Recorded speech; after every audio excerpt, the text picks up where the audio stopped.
Out of bounds. So often we try to stay in the lines. I've been practicing this new journaling process with a lot of different pens and colors. And hi, Ruth. So good to see you. 2 Founders people in the house today. Beautiful. And Walla and Colleen. Good to see you guys. I know you're up there with the kids. Hi. But, we got these new pens I've been playing with when I'm journaling and using this thing called the Daisy exercise that Darlene named that Johanna got from her friend Jen. And it's just really been wonderful to do this. But what I find is that I'll draw a boundary and then I start to color and immediately my mind says, do not go outside the lines. Stay within the lines. And so much of life is really about living out of bounds, not living inside the boundaries, but breaking past the boundaries, breaking past the guidelines. But we hear about it everywhere. I mean, sports, you got, out of bounds, what do? They throw a flag, or the catch doesn't count or anything like that. So when we go out of bounds, we get penalized. But the reality is, it's not until we go out of the boundaries that we grow. We have to go outside of these boundaries in order to grow. And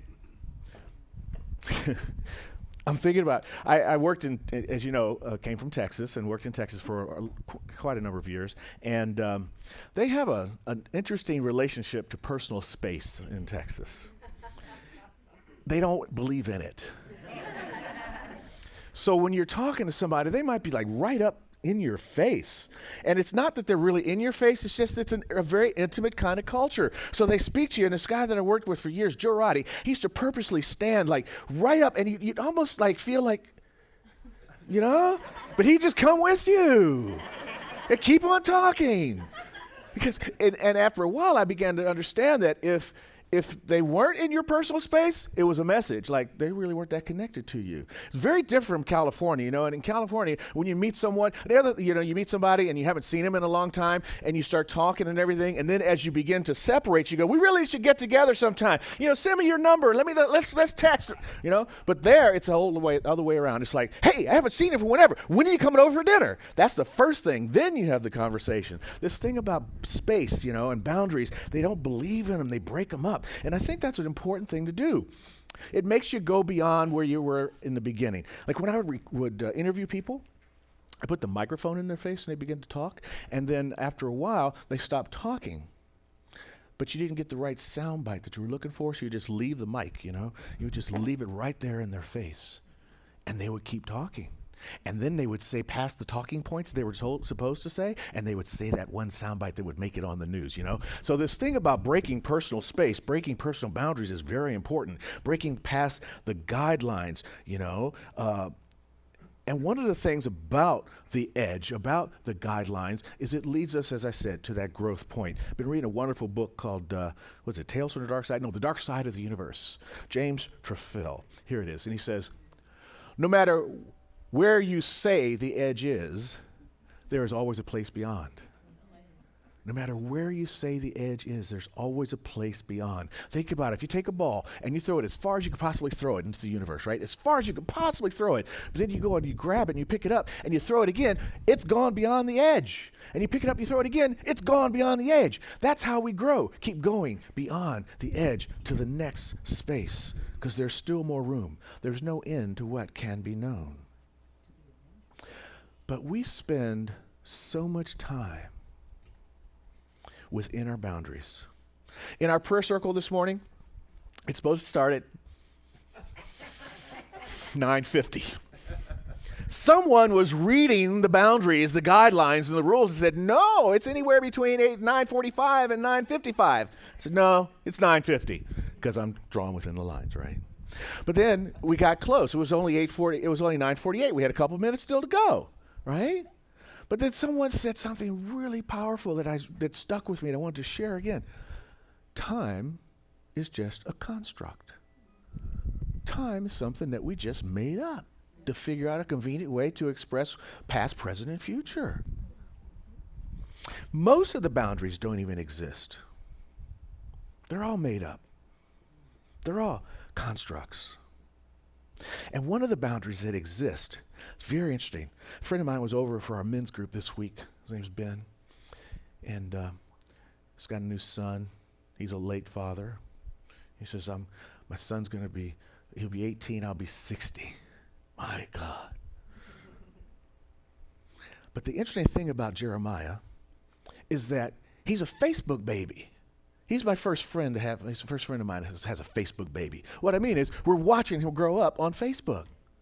You know? I haven't seen the kid in person in like 2 months. But I know now he's riding his bicycle.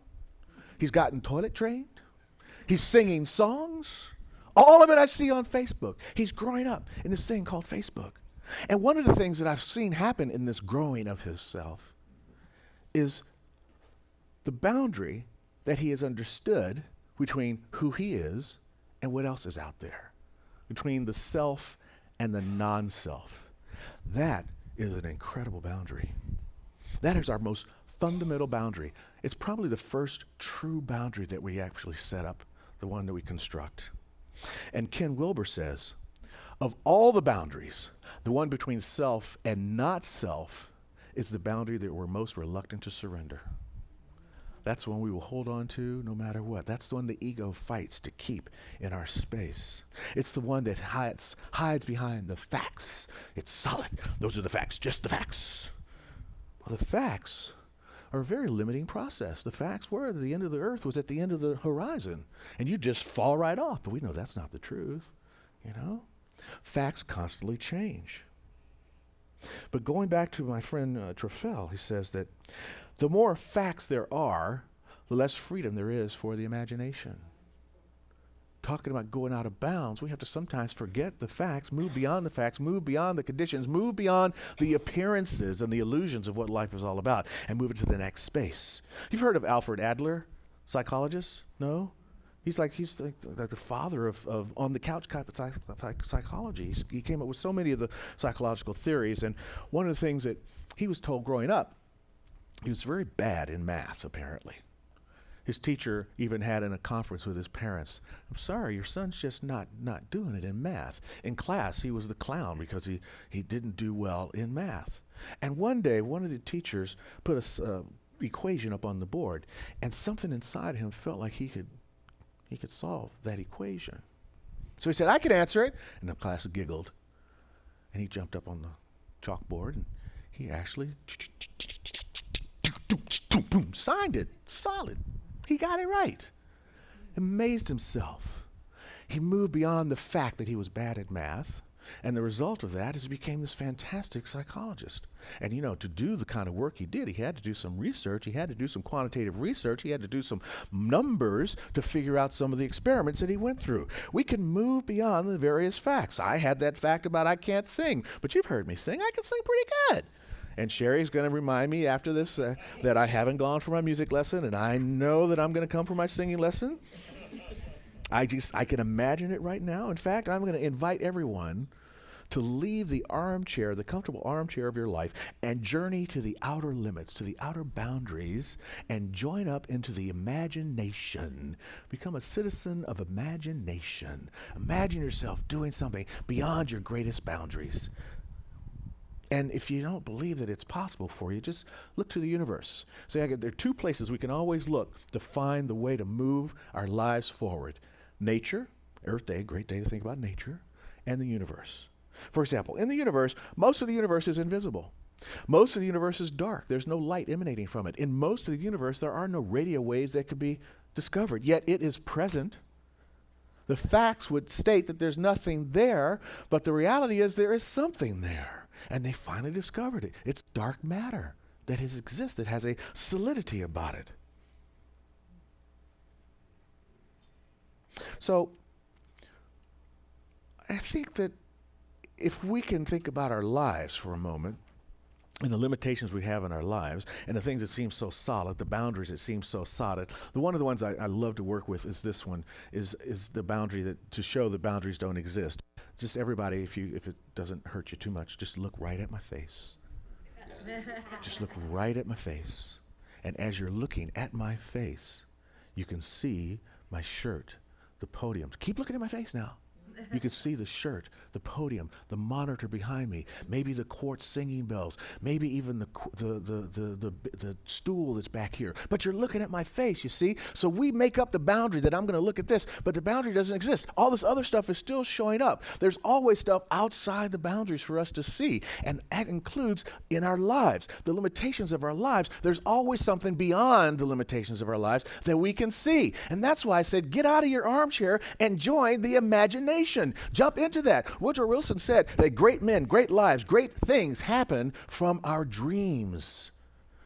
I want you to spend some time this week just daydreaming. And don't think you're doing nothing when you're daydreaming.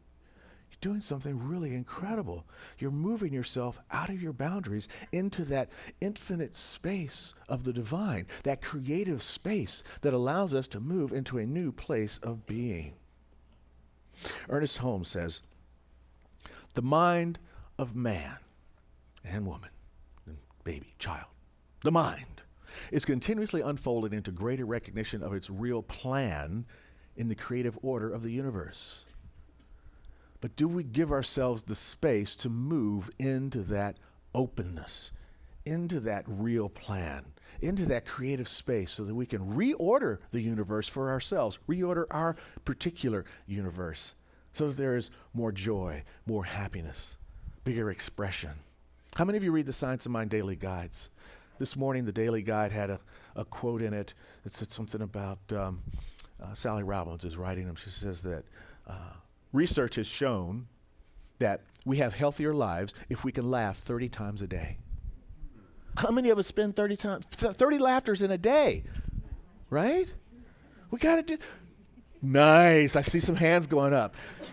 There's Netflix and old shows you can watch and just watching kids at play. And oh my God, there's 15,000 million cat videos on Facebook. There's all kinds of ways to get that laughter quotient in there, you know, to bring us bad jokes, good. You can Google bad jokes. Oh, bad jokes are just bad jokes, good jokes, right? Exactly. All of that stuff. There's all of that ways to do that, to lighten up, to move into imagination, to get yourself into that creative space where you can truly dream your biggest, your wildest, your most wonderful dreams. To jump into the unity consciousness, you know?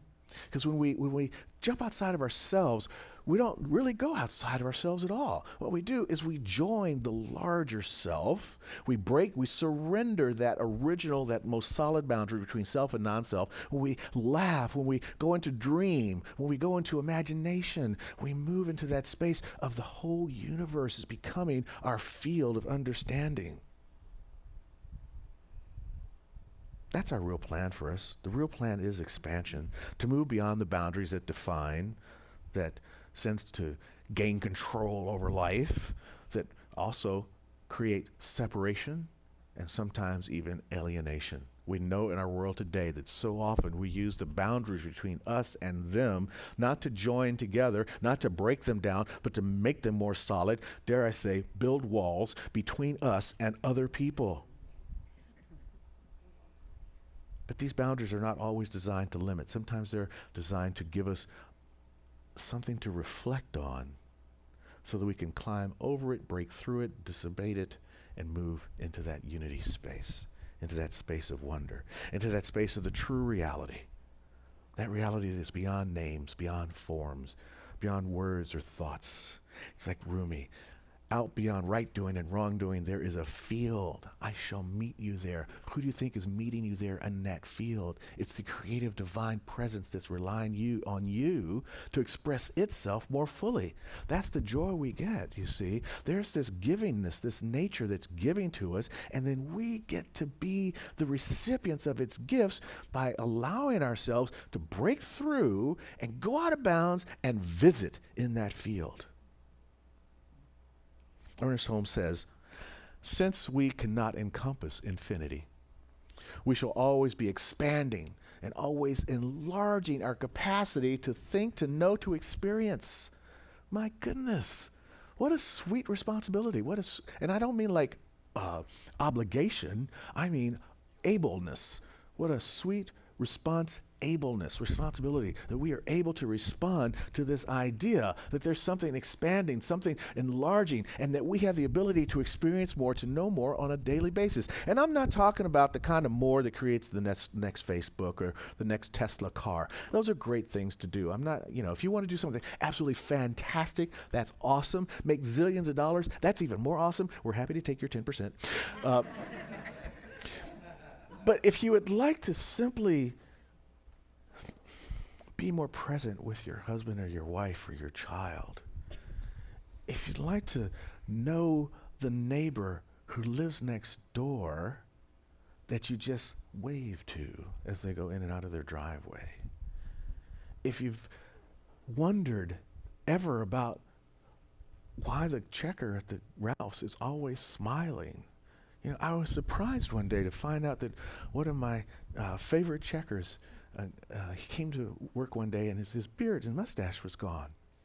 I said, "What happened to your beard and mustache?" Turns out he's a female impersonator. I never knew that. Wow. How do you do that? And what do you look like when you do that? No,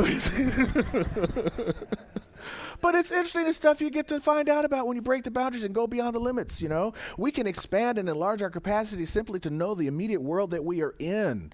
It's not about, sometimes people say, "God, you always want us to do something great and expand." And I don't mean great like the big thing. I mean great like a greater experience of life.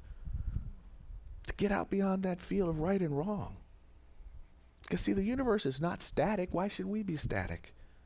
The universe is constantly creating new things. Another friend of mine was just recently in Hawaii talking about walking on the newest earth, walking on land that had just come out of the ground as ore, as a volcano, and it was cooling as molten earth, and it was cooling, and they were walking on it, the freshest earth. Earth is expanding. Creation is expanding. Why shouldn't we join in and expand? Go to our edge. Think a little bit outside the box.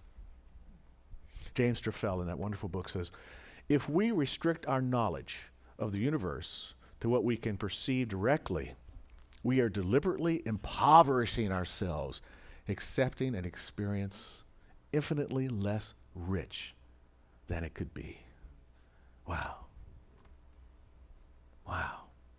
Do you want to miss that opportunity? That's what's waiting for us, to experience something richer, more enlivening than we've ever done before. And it's so simple. Just take your pens and draw outside the boundary. Sit on your couch, just daydream. Get out of your car and walk over to the neighbor's house and knock on the door and get to know him a little bit. Talk to the checker at the store. Tell your spouse some story you haven't told them yet. There's so much that we can do to experience an infinitely richer life. And it begins by simply living out of bounds. And so it is. So it is.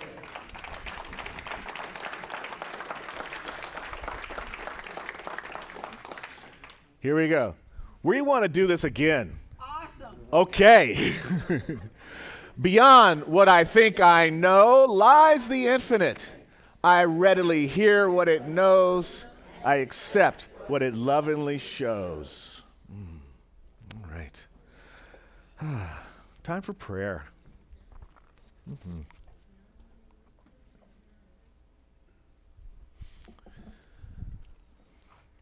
Thank you. It'll stay. So this is our time in prayer where we get to speak the truth and know the truth for ourselves and for anyone that we may have in our hearts and minds that needs a little extra boost of reality, a boost of dose of that wonderful creative energy that enlarges and enriches their lives. So I offer you an opportunity to speak the word of truth out loud into the room, and then we'll let that flow through as a prayer for us all. Here we go. Patricia, the Herser family, Maggie,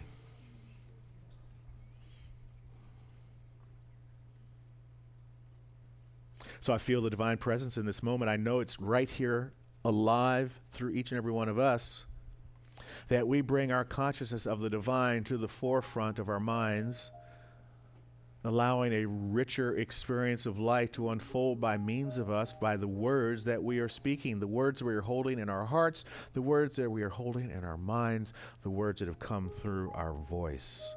It is all Spirit speaking. And what I know is that there is a rich presence surrounding us, embracing us, holding us, guiding us along with a lovely cadence, an open spirit, and a loving heart that simply says, yes, my beloved, it is my sweet pleasure to give you the gift of more joy, more health, more prosperity and abundance, a limitless creativity that allows me, the divine, to be more expressed by means of you, my divine, for we are one. How sweet it is to walk in a daily expression of life, knowing that it is not I, but the Father within me, the Mother within me, the Spirit within me that does the work, so that my step is light, my cadence is strong, my presence is loud and graceful. So I allow that to be the reality for each and every one of us in this room today, and all those that are in our hearts and our minds today, and all those that we come in contact today, for what happens by us being who we are, more fully present. An atmosphere, a wave of divine love and joy emanates from our bodies and washes over everyone that we come in contact with, so that everyone is blessed by this word that we speak this day, including our dear Mother Earth.